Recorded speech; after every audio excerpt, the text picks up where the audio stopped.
friends, and welcome to another day of crochet and crime. My name is Hazy Baby. I have ADHD, so if you're wondering what I'm doing right now, I'm mounted on a ball to chill myself out and playing with my new microphone cover so I can stop doing that whole spitty sound.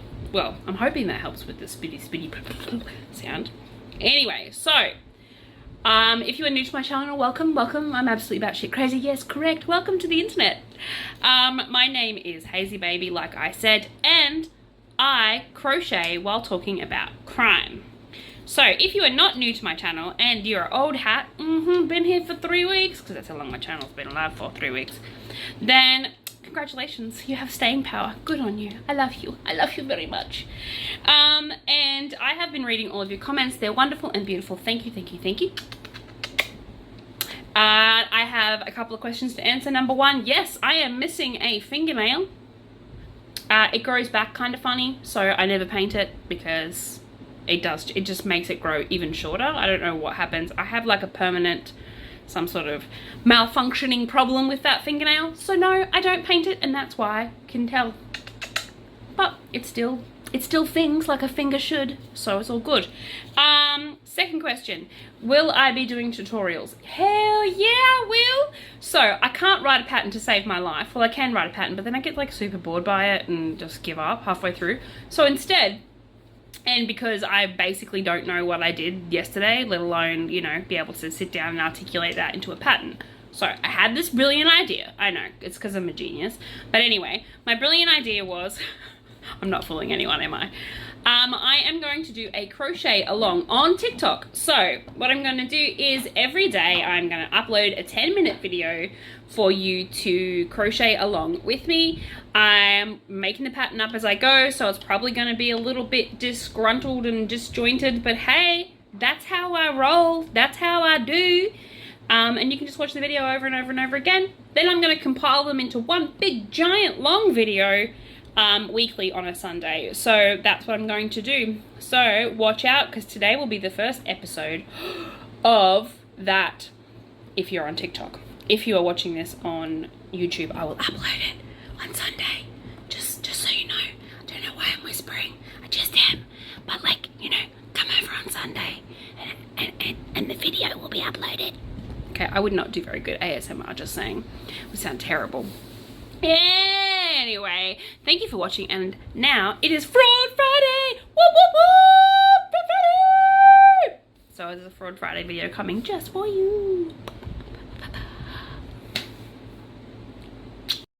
Okay, like I was saying, today is Fraud Friday, and I welcome you. Welcome.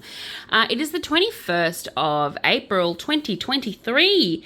And today I will be talking to you about a specific kind of fraud. I'm talking about scams. And I'm talking about scams that I have found on the ACCC's website. So the ACCC is the Australian Competition and Customer Commission. So, and they have a specific thing on here called Scam Watch. So I am going to be giving you a buttload of stories. I don't know how much buttload of stories are, but I suppose it depends on the size of your butt. But I will be giving them nonetheless. I am working on Evie still. Evie is this pink sea monstrosity. And by monstrosity, I mean a wonderful piece commissioned by a lovely lady. And I absolutely hate pink, but for some reason, this blanket has given me #special vibes. So yeah, I'm in love with it. As you can see, I've had a proper night's sleep tonight, unlike yesterday's video, which was totally me in the afternoon, super tired. So now I am full of energy and bouncing off the walls. The mother might have had something to do with it, but we're just gonna pretend that I didn't drink a whole bunch of mother before doing this video. So, okay, all right, good. I'm so good. Look, that's my attempt at whispering. I was once told by a really good friend of mine that I learned to whisper in a Chinook helicopter during gunfire. She's not wrong. I really do not know how to whisper. I have 2 volumes. They are loud and louder. So, yeah, you're welcome. And I am sometimes sound like a really Aussie boken, and you're welcome for that as well. So, I did buy myself a nice little spit guard to try and stop myself from spitting all over my camera all the time. So let's just get this started, because you didn't come here to hear me ramble. Well, not on about this anyway. You came here to hear me ramble about crime. So we shall. This first one is a betting and sports investment schemes. So this dude's name is Adam. I don't know if it's his actual name. I'm just making it up. And Adam was taken for a ride on a horse betting scam. I see what you did there. You said taken for a ride. Ha ha ha ha ha ha ha ha. All right, I just realized that this is in the way. So this is the, like, spit guard, but I can't get my arm around it to crochet. So I'm going to have to take it off. I'll be back. All right, that's a later Haley problem that I'm going to have to figure out. But for now, you're just going to have to deal with my very loud voice and my spit guardless videos. All right, so I'm working on the opposite colors to this previously. So remember how, like, last time we went and did the rounds, we did it in this color. So in this row, we're going to go that color, and then we're going to do the sparklies around this one. I don't know what pattern I'm going to do. It just comes to me and I do it. So bear with me. Alrighty, so Adam received a glossy brochure promoting the benefits of investing in a sporting industry using gambling software. Oh, Adam. There was plenty of facts and figures. Yeah, because it doesn't hurt. Anyway, Adam. Showing high returns and photos of people enjoying the high life at glamorous sporting events. Yeah, because they're not stock take photos, are they, Adam? You silly boy. So what I did there is that is a front post. And I'm going through the 2 back posts, and I'm going to do a half double crochet back post all the way around, because I think it will look pretty, especially with the glitter. So this is called a standing half double crochet. It's where I just join at the back of it. Okay, you're welcome. Alrighty, the software is apparently designed to predict wins and losses in a particular sporting events so that investors can make regular bets based on industry knowledge. All they had to do was buy the software. And here comes the rub. The software costs, wait for it. Okay, so 1, 2, 3, 4, 5, 6. Then I'm gonna, where did I start? Oh, I started on a 2. And then I'm gonna do a double into this one, just so that it doesn't keel over on itself. So I'll do a double into it, and then singles, another 6 singles. So 1. Oops, I slipped that back one. There we go. 2. I mean, if you do slip the back one, it's okay. It's just that it makes it really loose, and I don't like loose. 3, 4. Bear with me, guys. 5, 6. Does anybody else, when their family members come to talk to them, you people out there who are here for the crochet and not for the crime, or for both, when your family members try and talk to you when you're counting, do you get what do you do? Do you get huffy at them? I personally start counting louder so they know what I'm doing. So if my daughter interrupted me, then I'd be like 7, 8. So she knows to shut up. Is anyone else the passive-aggressive loud counter, or what do you do? Leave a comment below for me. So there's another 2. All right, now that I've got myself situated, as you can see, adding in the 2 crochets means that it just stays on the round. It doesn't start to smoosh in on itself. So let's get back to Adam. So they're saying, the ACCC is saying, don't be enticed by reports of past performance or graphs showing high returns. Just hang up, press delete, or just ignore the offer anyway.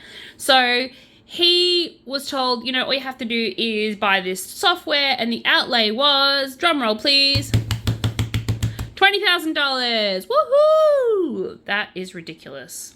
I don't even have $10, let alone $20,000. The initial trading account costs, it said, $20,000, but he only made a $2,000 deposit. Thank God he wasn't ripped off all of the money. With the short promise of returns. I rang the helpline and was offered an opportunity to upgrade to a better program for another $25,000. Meanwhile, he hasn't even paid the $20,000 for the first one. 1, 2, 3, which should have been like a huge giveaway. Dude, Robinson, step away from the vehicle. You're about to be scammed. And he argued that the first program hadn't made anywhere near the promised $20,000, so why would he invest another $25,000? You know, good point. Why would you invest to start with? 1, 2, 3, 4, 5. I know everyone's trying to make money. I get it. 6. But there's like some great apps out there that you can actually make money on, like ones that are actually legitimized, like eToro is an example. She argued that the new program I could be making $5,000 a month, but I wasn't convinced. And after several days of badgering, I submitted to the upgrade.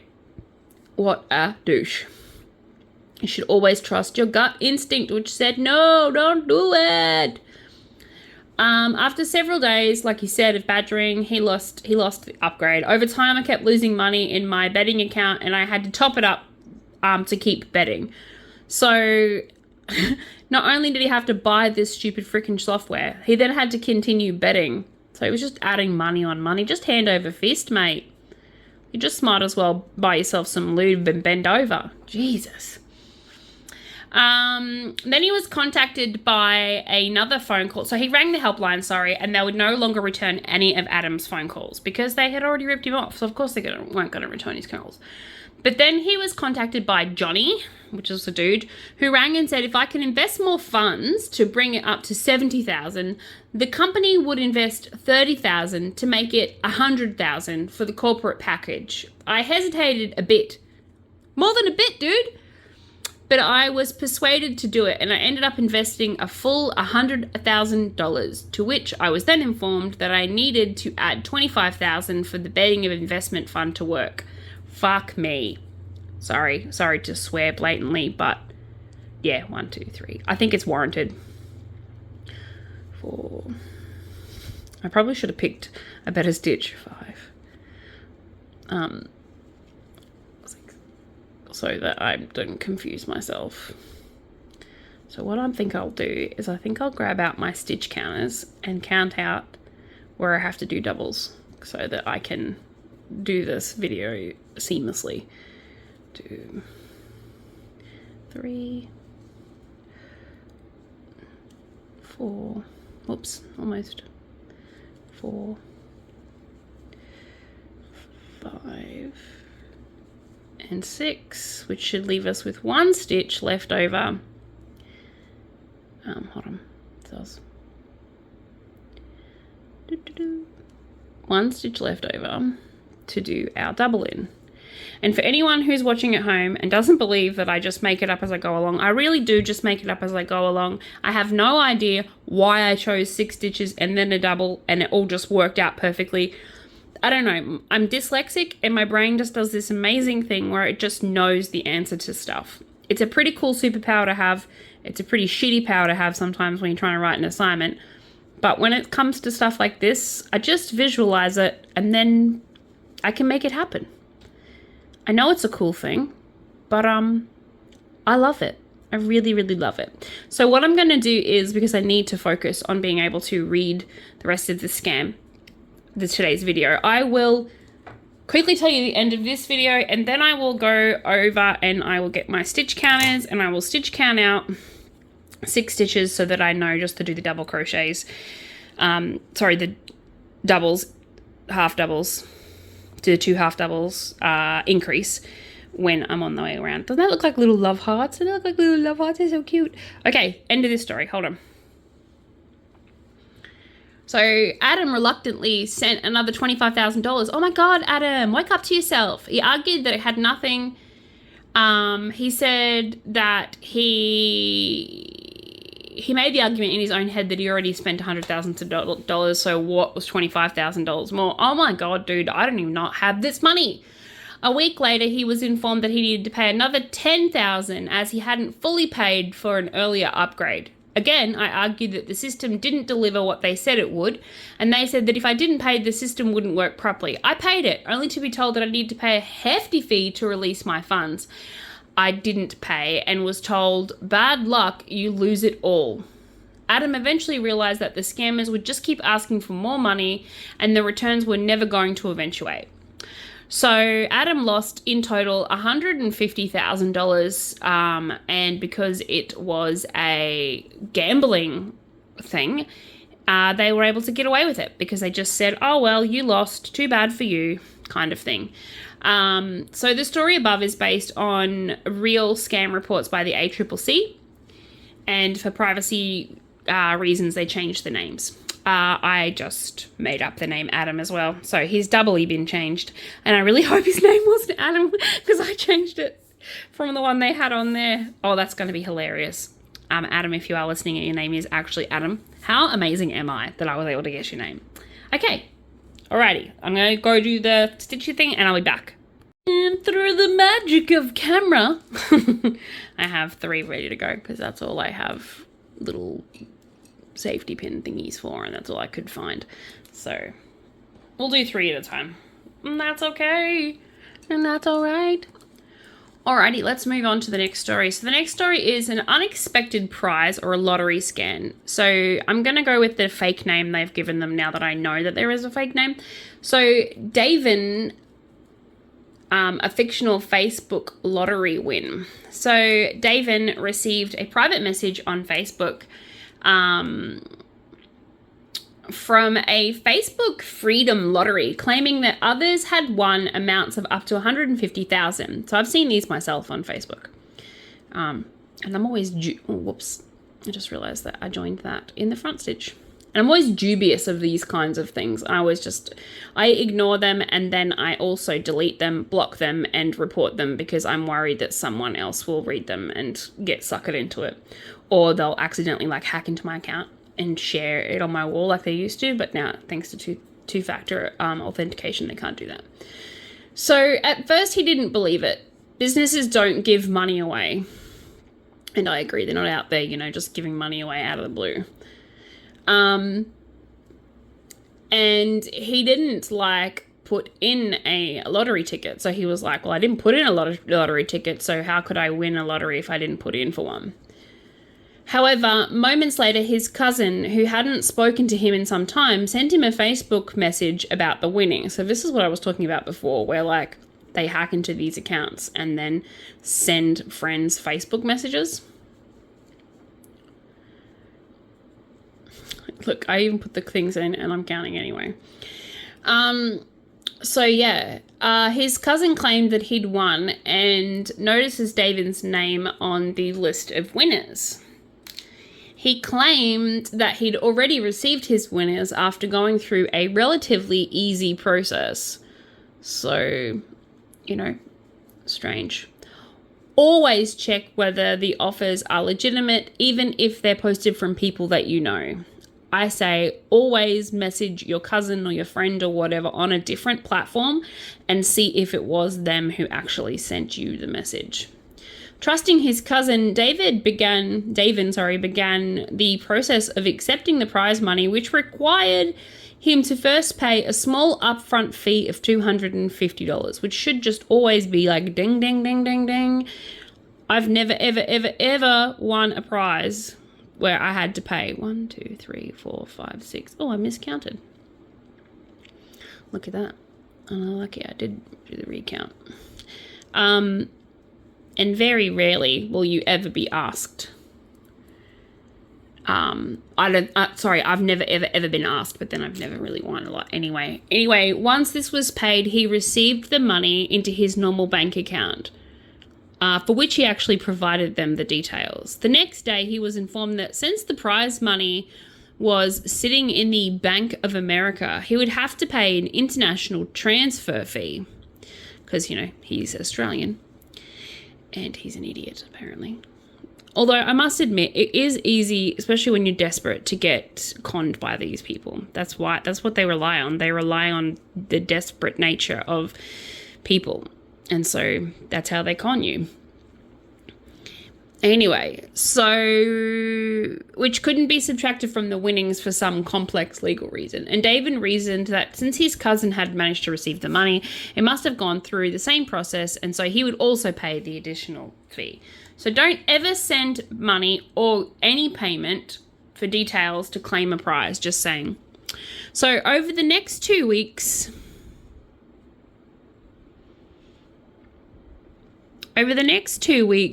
poor old David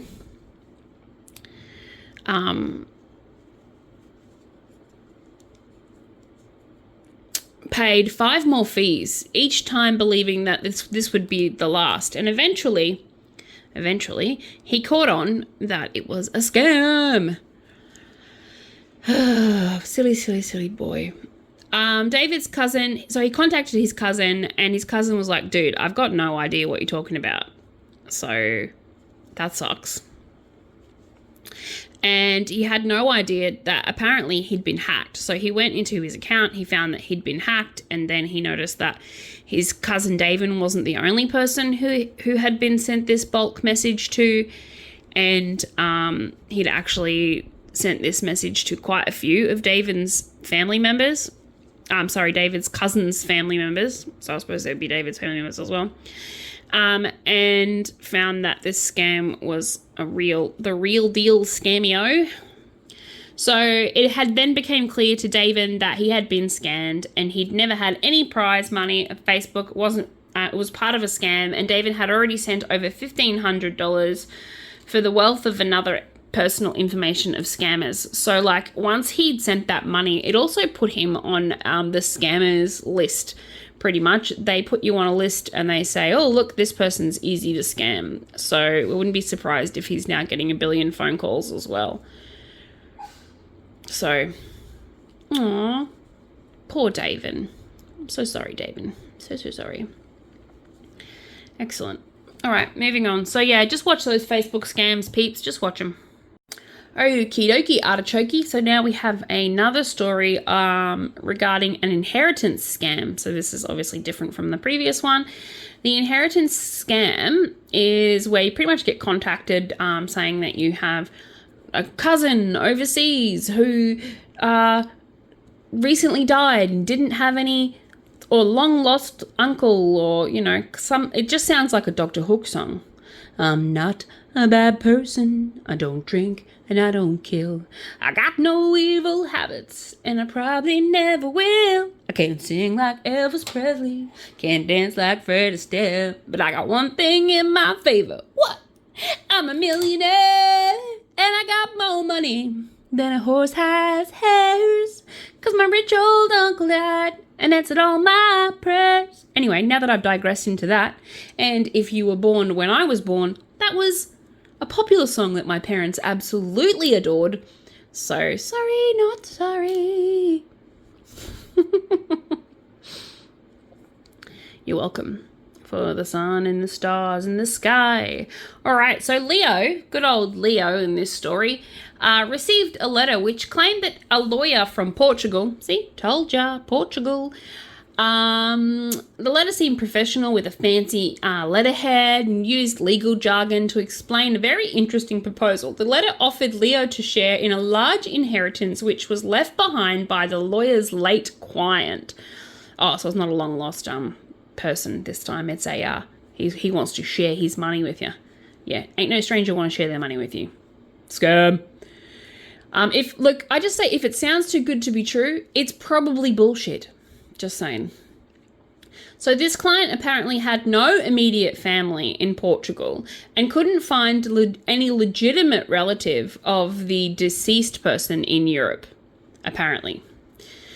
So the lawyer devised a scheme in which he would claim to be Leo's distant relative and entitle him to the fortune. Because, you know, duh. 1, 2, 3, 4, 5, 6. Poor Leo. Leo and the lawyer could then split the inheritance between them. And because Leo had a surname that was in common with the person who apparently died, with the supposed inherited, you know, wealth person. So that's why he chose Leo. So basically he went with a scam I haven't heard before, which is the whole, like, I'm doing the wrong thing here, but come on, if you scratch my back, I'll scratch yours. So that should have been a huge, I mean, I suppose that's one way to go. 100%, that's one way to do it. Anyway, so Leo knew that his surname was quite uncommon. It wasn't like my last name, you know, Smith. So he was like, maybe. 1, 2, 3, 4, 5, 6. Yeah, so the letter actually came from Portugal, since the envelope had a Portuguese stamp on it. So hoping that he'd come across a once-in-a-lifetime opportunity, Leo contacted the lawyer to find out more and was soon convinced that the scheme could work. Of course he was. Anyway, the lawyer explained that in order to get the ball rolling, Leo would need to pay a few taxes and some fees. I would have said, well, if you want the money, you pay for it. You're using my name.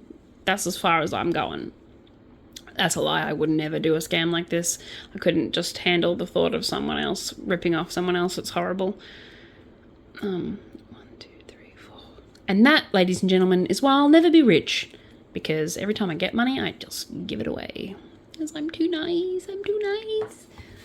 I can't see people suffer. It's just too horrible. Anyway, so hoping that he'd come across, like I said, a once-in-a-lifetime thingy, he decided to pay the taxes. So send money or give personal information to anyone you don't know or trust. You need to seek advice. So never, ever, ever, ever do that. For an independent professional such as a lawyer, an accountant, or a financial planner, they will never, ever ask you for any of those details. So if you ever get cold called or get sent a letter from a so-called lawyer or a solicitor, no one in any role like that that's professional is going to cold call you or, you know, just randomly send you out a letter. Because even if you think about the fact that it might have been legitimate, how many other people with that same last name did he send that letter out to? What, he just randomly found Leo in Australia? Like, come on. Come on, brother. Work it out. So Leo paid the fees. Of course he did, because it wouldn't be a scam. It wouldn't be Fraud Friday if he didn't. But he made more payments than requested, apparently. They seemed to come one after another, but each time he was assured he was closer and closer to receiving his share in €1 million. Of course he was. Every time he paid one tax, the lawyer would discover that there was a bank policy or a clerk from the local law requiring another fee to be paid. And each step along the way, the lawyer claimed to be putting in his fair share to pay these taxes and invested a lot of his own money. So that's how he managed to. I was like, why didn't he just keep paying for it? 1, 2, 3, 4. Anyway, so good old Barry, I changed his name again, paid more and more and more money. And after spending over $30,000, it became clear that the request for money and excuses of not yet receiving his share of the inheritance was never going to end, and Leo lost all of his savings trying to gain this inheritance. See, you're just better off keeping the little egg you have to yourself. So just be wary, people. That is definitely still a scam that's happening. It sounds like, if anyone who grew up in the 90s, do you remember those Nigerian email scams where it would say, I'm a prince and I want to share my fortune with you, but I am destitute and broke and I need your help. So, you know, you send them money and then when they get home, they'll send you the money. Yeah, okay. That really worked because they were relying on people's good nature. So now they're doing the opposite. Instead of relying on people's good nature, they're relying on people to rip off governments. 2, 3, 4, 5. And, yeah. 6. As you can see, I have not really been using those stitch markers, but you know, I think they're kind of helpful in a way. They're sort of helpful. All right, let's move on. Okay, this next one is another prize scam, but this one is slightly different because it is a travel prize scam, or the holiday prize scam, which I have actually heard of before. It is that whole cruise, like a cruise sort of thing. Anyway, her name's Nicole. This story is about a lass named Nicole. Yes, she's a lass. Apparently, I'm going to make her an Irish Australian. She's a wee lassie. Okay. Please don't be upset if you actually are an Irish Australian. That was my best Irish accent. I'm so sorry. So sorry. I'm not sorry. I'm probably going to do it again. Just saying. Okay, so Nicole was browsing the internet planning for her next holiday when a pop-up message appeared on her screen informing her that she had won a holiday to the Bahamas. What a coincidence, because she was just looking up holidays. And it's not like clickbait's an actual thing still. Silly Nicole. So to claim her prize, she would have to call the number listed within 3 minutes. So she immediately called this number. She couldn't believe her luck. She was like, yeah, Gypsy, I'm going to call this number. And she called it. And a female voice with an American accent answered the call and told Nicole in an excited voice that she'd won a holiday. Congratulations, Nicole. You've won a holiday. Yeah, that was my American version. You're welcome. I'm totally into accents today. Actually, anyone who knows me, I'm always into accents, just saying. But that's my American one, and my excited American. The woman who answered the phone spoke very quickly and was quite excited when she asked me if I accepted the holiday. I said, yes, hell yeah. I was very excited, and my adrenaline was right up, Nicole explained. She was pumping, y'all. She was pump it up. Oh, poor Nicole. I hope the falls, I think the fall would be worse because of the high was so high. So the fall was so low. There's a long way to fall from that kind of high. All right, now what have I done? I've done it. Calm down. Anyone watching? So the woman had mentioned some figures that didn't seem to have any connection with the holiday prize and asked Nicole for her credit card details. And it wasn't until that she asked for those details that Nicole became suspicious, because she's like, hold up, what you need my credit card details for? I won a prize. I'm not paying for a prize. Jesus. So Nicole was like dubious. She was like, not kind of holiday. Anyway, so that she started to suspect that she hadn't indeed won an all expenses holiday. After the woman had taken... okay. But she still gave the woman her details. All right. Okay. I feel like Nicole's also full of shit. Hindsight's 20/20. Whatever. 1, 2, 3, 4, 5, 6. In saying that, I am very thankful for everybody who shares these stories. It sounds like I'm dissing on you for being a dumbass, but in all seriousness, I feel like everybody could easily be duped. Like, given the right set of circumstances and the right kind of jargon. People have amazing charismatic personalities, and so I can see how you could easily be, get caught up in all of the excitement of winning a prize and not really thinking about it. And that's where they get you. Like, they get you on that sort of your excitement. They build on that, and they're like, yeah. And so it's kind of like well, you are getting fucked, I suppose, but it's kind of like a post-coital high, to be honest.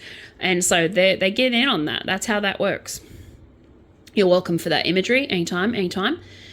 Alrighty, so Nicole panicked after she bought the holiday when she heard this term lock-in and realized that part of the holiday cost had been charged to her credit card.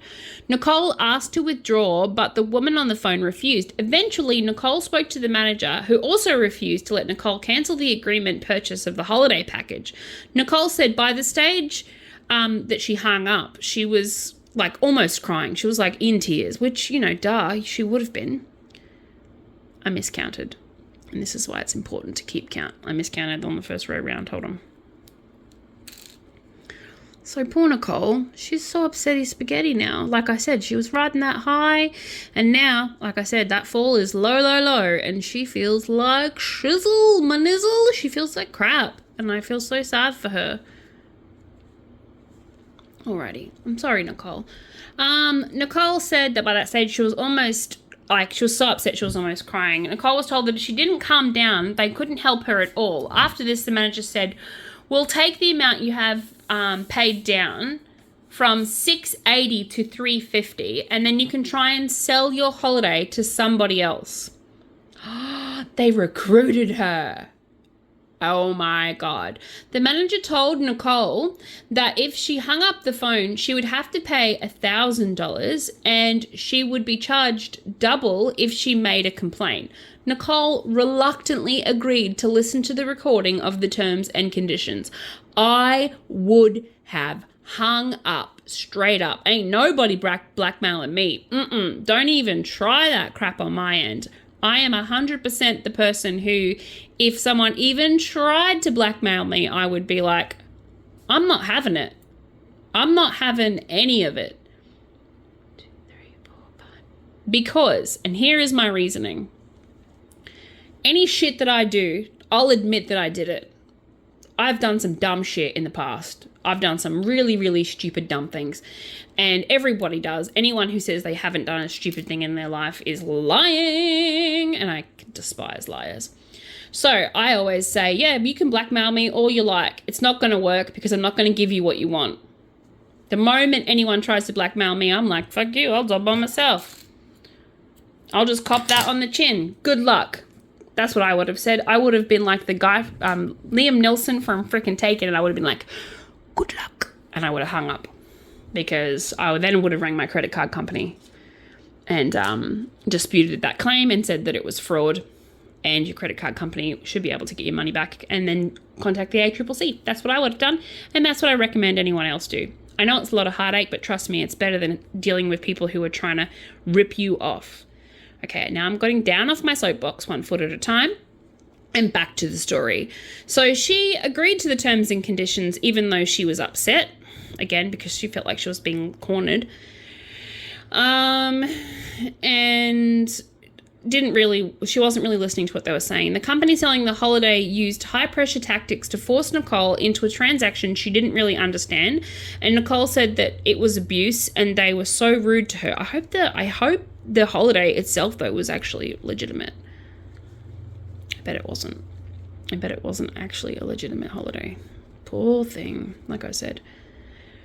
Alrighty, so after Nicole ended the phone call, she contacted her bank who cancelled her credit card. Like I said, that's what I would have done. And they would do their best to get her money back. So her husband spent hours on the internet looking for these people and trying to contact them. And eventually they made contact with the person from the company who was extremely apologetic and promised a full refund, Nicole said. Even though Nicole's bank manager to get the money back, the scam caused Nicole and her husband a lot of stress and a lot of inconvenience. Hell yeah, girl. Like I said, I would have hung up on him straight away. Don't freaking try and blackmail me, mother. Anyway, you're welcome. Like I told you, I only have 2 volumes, loud and extremely loud. Okay? Okie dokie, artichokey. Moving right along, and I've said that a couple of times today, but you guys love me, so you'll deal with it. So false billing. So John updated a supplier details, and it ended up costing him thousands of dollars. So this one was to a business. So John worked as an account manager for a local manufacturing business. So it's good to know that it's not just your everyday civilian that is getting scammed. I mean, it's not good to know they're getting scammed, but it does make you feel a little bit less silly for getting scammed, because this guy, it's his job. Like, it's his job. So late Friday afternoon, he received an email which appeared to be from one of his regular suppliers. Anyway, and so he used to be like, it was the supplier of ball bearings. So, from Asia. So he didn't really pay much mind to it, except that it was from his regular supplier. So he wanted to make sure that, his suppliers were being updated. Anyway, so the company said to John that they needed his bank details to update their billing services, including a new bank account number. So they gave John a new bank account number, I think. So if you receive an email with a request involving financial details that you know nothing about, don't action it until you know for sure that it's real. So John took the email on face value and changed the banking information in his company's database. A few days later, John made a scheduled payment to the supplier, like he did every month, of $17,000. So 2 weeks later, the ball bearings from the company that John gave the money to, well, he thought he was giving the money to, didn't arrive.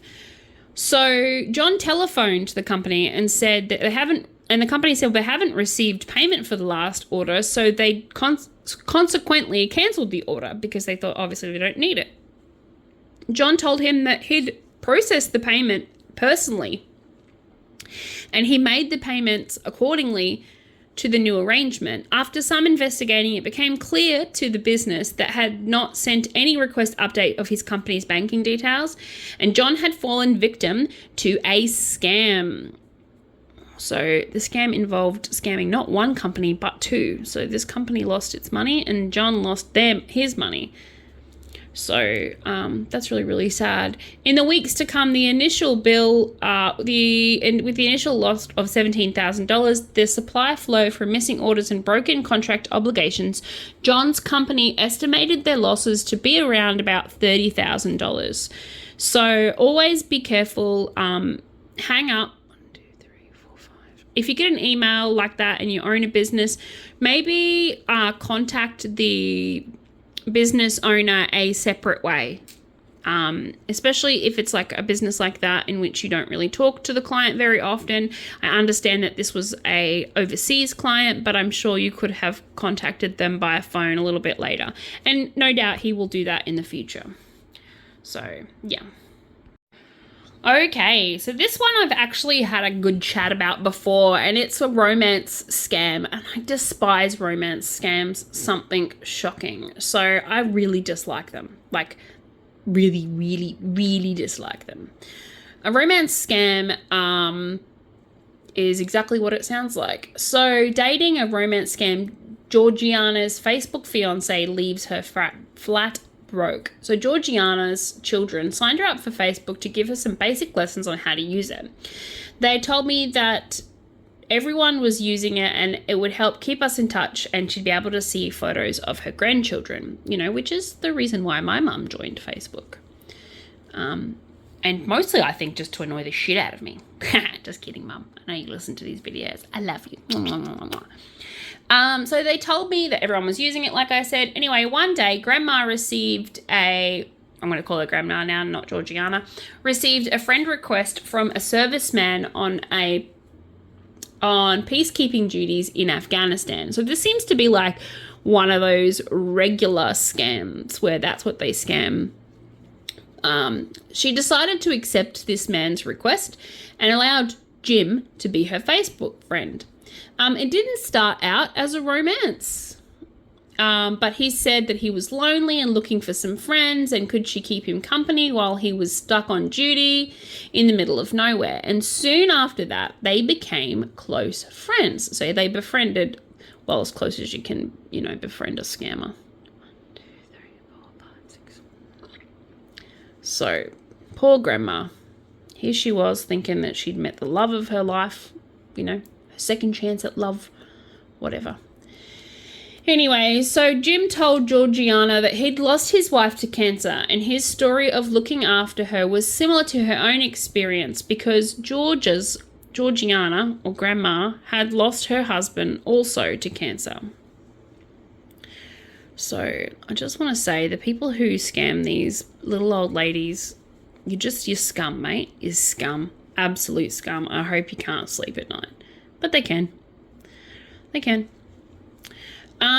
Jim was a scammer, and he told Georgiana that he liked gemstones and wanted to set up a jewelry store when he retired. He said this was the best part about being in Nigeria because it was close to where the precious stones were being mined and he could buy them cheaply. Of course he could. And of course it was a Nigerian love scam.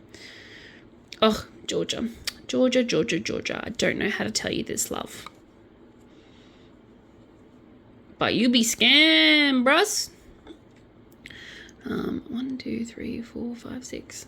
Okay. For some reason, I must have miscounted this one, but that's okay. I can deal. Y'all. So he's having a good chat with her. He was starting to, put on the moves, put on them smooth moves. Then he said,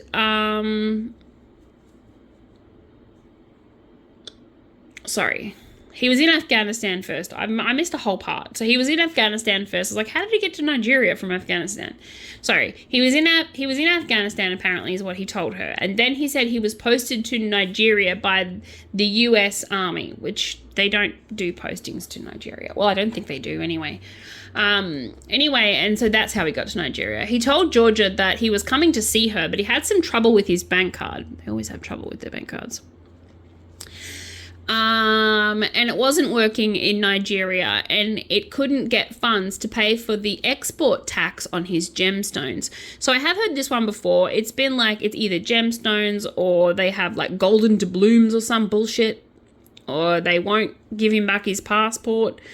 Trust me, the military will pay for the extradition of their employees. 1, 2, 3, 4, 5, because that's basically a job. Military is a job. It's a very good job, and it has security, and there's no way they would leave any man behind in any kind of country. So anyway, so Georgia transferred money to him to cover the tax, which he explained was only 2% of the value of the gemstones. So it amounted to $15,000. So he's like trying to tell her that it's like worth all of this coin, which it was not. Of course it wasn't. Poor grandma. Anyway, it was a lot of money, but she seemed to figure out that he was a good and honest serviceman, apparently. And therefore, she was happy to pay it. Because she was in love, guys. She was in love. So, honestly, if this happens to you, if you find anyone asking you for money, if you're on the internet, if you're, and this doesn't just go to Facebook. I'm talking like anywhere, like Instagram, TikTok, YouTube, any of these social platforms are open for this kind of scam, especially for the lonely. I'm not trying to be mean or anything, and I'm not trying to scare you, but you really need to be super duper careful. You should always cease contact with anybody who asks you for money. Anybody who asks you for money, cease contact with them. Now, if you'll see why I did a double here, was because it was the previous round had a missed stitch, and so it was terrible, and I hate going through those. So instead I did double, so that's why there's 2 doubles there. It wasn't a mistake. Well, it was a mistake, but I was fixing a mistake. 1, 2, 3, 4. So we're going to count that as 2. So 2, 3, 4, 5. 2, 3, 4, 5, 6. Oh, I don't have to. I can undo it. There was an extra stitch. I must have picked up one from the previous round. So all was going good, apparently, until there was a stopover in Malaysia. And customs officials seized the gemstones and demanded payment to have them released. Oh, he's a clever scammer. 1, 2, 3, 4, 5, 6. By this time, the Malaysian government apparently wanted $20,000. She told him it would take some time for her to get those kinds of funds, because she didn't just have, 20 grand laying around. She was a widowed lady. And so she did that, and she sent the money to Malaysian officials, but was told that Jim was now in jail for smuggling and that she needed to contact a lawyer. So here we go. This has been the story.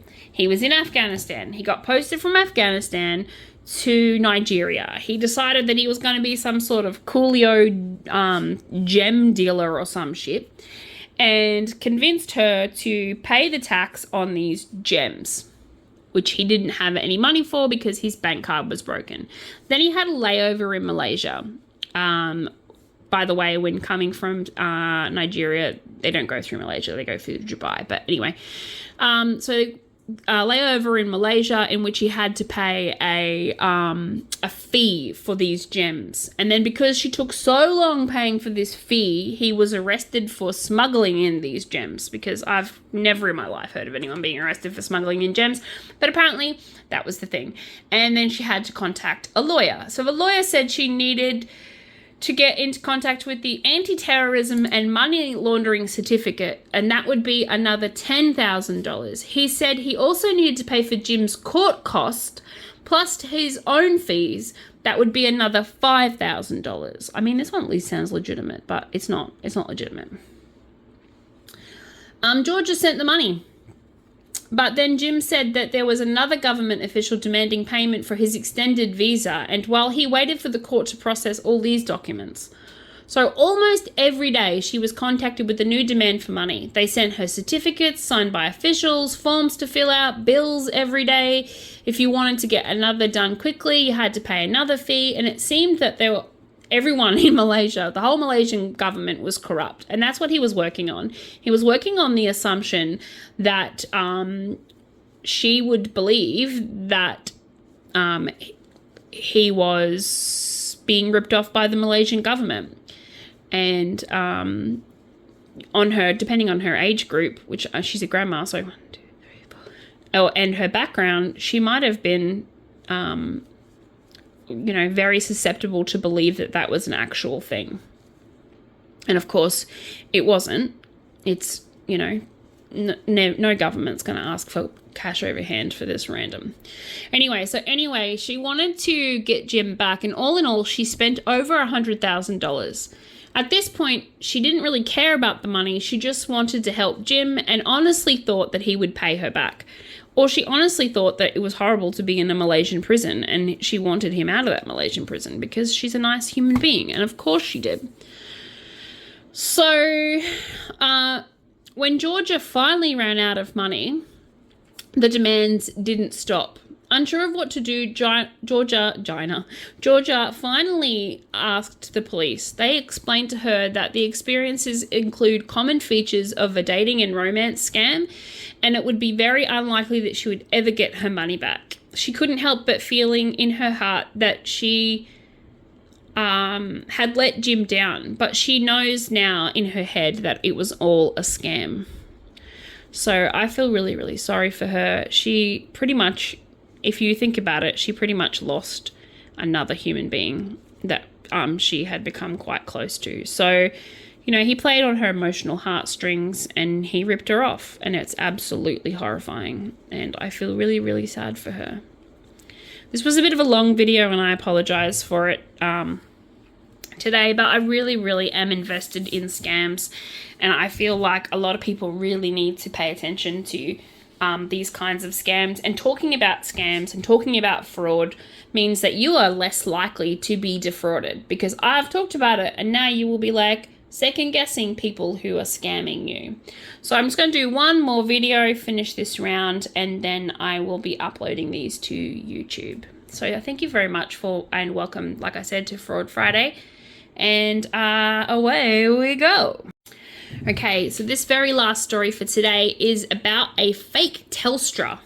So this one is a remote access scam, and a woman lost $520 to fake Telstra employee. Now, I know that that doesn't sound like a lot of money to people, but actually it is a huge amount of money to people who, like me, who have none. Like, it might as well be $500,000 when you don't have $500. $500,000 sounds also impossible. So she was contacted by phone by Telstra, apparently, and the perpetrator was able to convince her that they worked for Telstra and that their internet, their IP address, had been compromised. Telstra ain't going to cold call you, just saying. If anyone has ever been on a call wait list to ring Telstra, no way Telstra is ringing anyone. I hope you didn't have headphones in then, because that was so loud. I have no idea. Yes, but like I said, if you've ever been on the phone to Telstra for hours and hours and hours and hours on end, you will know ain't nobody ringing you first. I was to help him by sending money overseas, apparently, he had told her. This trap would catch the hackers, quote unquote. He would deposit the money into my savings account, and I would then use the money to send it overseas via a MoneyGram at a local 7-Eleven store. It was important that I didn't use internet banking during this time for security reasons. I did this several times and then became suspicious and checked my bank balances. He'd been getting my cash advances on my credit card and depositing the money into my savings account. I immediately reported it to the bank. So basically what he was doing was he was laundering money from her bank account and transferring money between her accounts. So because it doesn't look suspicious, because he hacked into her bank account, and transferred coin from her own credit cards, cash advances, into her bank account that she could see. And because she wasn't doing online banking, she couldn't see the transfer. And it wasn't until she had been paying him her own money that she realized what was happening. And I really hope she contacted the credit card company. But she did ring the bank. The victim was then phoned out of the blue by a caller claiming to be from a large and trusted organization. Okay? These are the things you need to watch out for. That is probably a scam. The caller claimed the victim's computer was compromised. Also a huge indication of a scam.